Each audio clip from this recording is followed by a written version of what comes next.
Lebih 2,000 individu berbaju putih berarak dari kawasan Masjid Jamek Kampung Baru Kuala Lumpur pukul 2 petang tadi menyertai himpunan Selamatkan Malaysia. Dan kumpulan itu berarak kira-kira 2 kilometer melalui Jalan Tuanku Abdul Rahman dan kemudian ke Ibu Pejabat Polis Daerah IPD Dang Wangi selepas solat Zuhur berjemaah di Masjid Jamek Kampung Baru. Dan untuk mengetahui perkembangan lanjut, kita terus saja bersama dengan Umawati Ramayah yang kini berada di lokasi. Umawati, boleh kongsikan terkini di lokasi?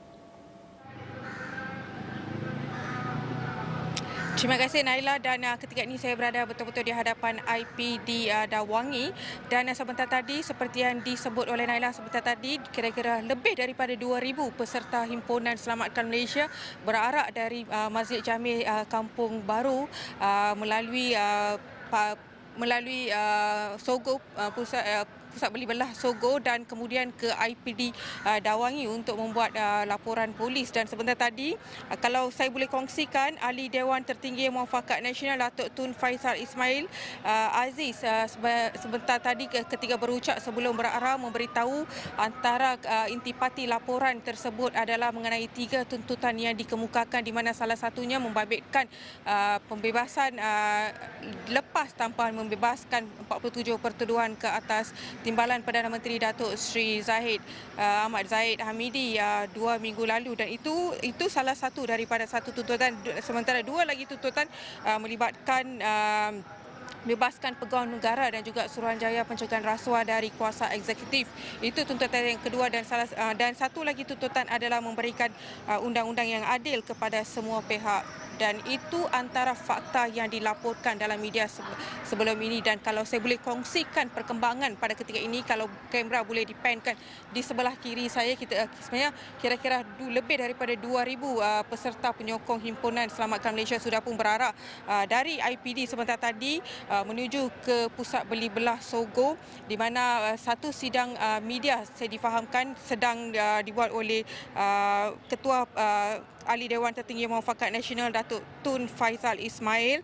Dan apa yang saya boleh kongsikan setakat ini, perjalanan perhimpunan ini masih lagi lancar tanpa sebarang kekecohan, dan polis dilihat mengawasi keadaan di pekarangan Masjid Jamek sehingga Sogo dan juga ke IPD Dawangi seawal pukul 10 pagi. Pun begitu, orang ramai mula membanjiri kawasan ini kira-kira pukul 12.30 hari, kira-kira 12 tengah hari. Dan saya juga melihat tinjauan sebentar tadi, saya juga melihat ada juga beberapa pihak yang menjual baju berwarna putih dengan harga RM20, dan juga peserta-peserta di sini juga sebentar tadi melaungkan perkataan dakwa Ahmad Zahidi, dan itu antara intipati yang saya boleh kongsikan. Dan mereka juga turut dilihat memegang poster. Dan kalau kita tengokkan perkembangan hari ini, daripada 3 tuntutan yang dikemukakan, tuntutan untuk mendakwa semula Datuk Seri Ahmad Zahidi lebih dominan, di mana itu antara perkara yang selalu dilaungkan sepanjang lebih daripada 2 kilometer perarakan himpunan Selamatkan Malaysia pada hari ini. Dan sudah pasti saya akan terus berada di sini, termasuk untuk berkongsi perkembangan antara intipati utama laporan yang dibuat sebentar tadi, dan juga pergerakan perkembangan himpunan Selamatkan Malaysia pada hari ini, Naila. Umar, bagaimana pula dengan keadaan jalan raya lalu lintas di sana, kerana difahamkan Umar juga berdepan sedikit cabaran untuk sampai ke lokasi, dan kita dapat lihat juga dalam visual itu jalan di depan IPD itu juga ditutup. Bagaimana keadaan lalu lintas di sana, dan perjalanan Umar untuk sampai ke lokasi juga bagaimana?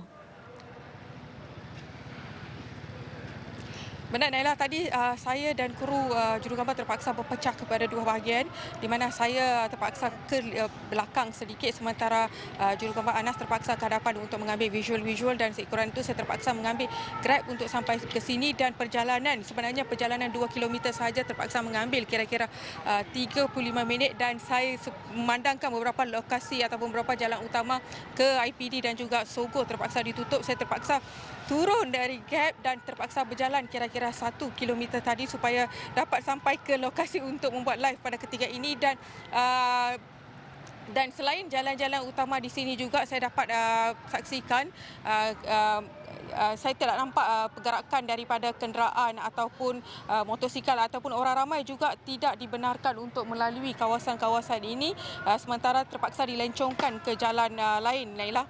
Adakah ini mungkin memberi kesan kepada pengunjung di ibu kota? Kita tahu juga ini merupakan hari percutian umum, sambutan Hari Malaysia. Kita juga tahu terdapat himpunan-himpunan lain antaranya Kereta Api Sarong. Jadi tentunya ramai orang akan berada di Kuala Lumpur pada ketika ini. Adakah ini mungkin memberi kesan kepada pelancong, kepada pengunjung di bandar hari ini? Sudah tentu, Naila, tadi saya sempat bertanya beberapa peniaga di sini di mana mereka menyatakan perniagaan mereka agak terjejas ekoran daripada perhimpunan di mana selalunya orang ramai sudah pun membanjiri seawal pukul 10 pagi untuk untuk membeli barang-barang keperluan termasuk makanan dan lebih-lebih lagi memandangkan hari ini adalah hari Sabtu bertambah dengan hari public holiday hari ini. So hari ini saya difahamkan, saya diberitahu oleh peniaga-peniaga di sini bahawa hari ini agak lenggang kawasan di Kampung Baru. Sebenarnya memang ada ramai orang tapi kebanyakan yang ada adalah peserta himpunan Selamatkan Malaysia dan bukan daripada pelancong yang selalunya akan membanjiri kawasan tumpuan utama pelancong terutamanya pada hari Sabtu dan juga public holiday. Dan kalau saya boleh tengok sendiri tidak ada pergerakan. Kalau kita tengok kalau hari Sabtu ataupun pada cuti-cuti umum pergerakan pelancong kebanyakannya agak banyak di kawasan Masjid Jami, Kampung Baru, Sogo dan juga kawasan-kawasan ini. Namun hari ini pergerakan daripada pelancong agak sangat rendah dan saya kira itu sahaja perkembangan yang saya dapat kongsikan dari IPD Dawangi pada jam ini. Naila, saya kembali. Terima kasih. Baik, terima kasih Uma untuk laporan itu. Kita akan terus saja bersama dengan Uma Bati dari semasa ke semasa untuk perkembangannya. Kita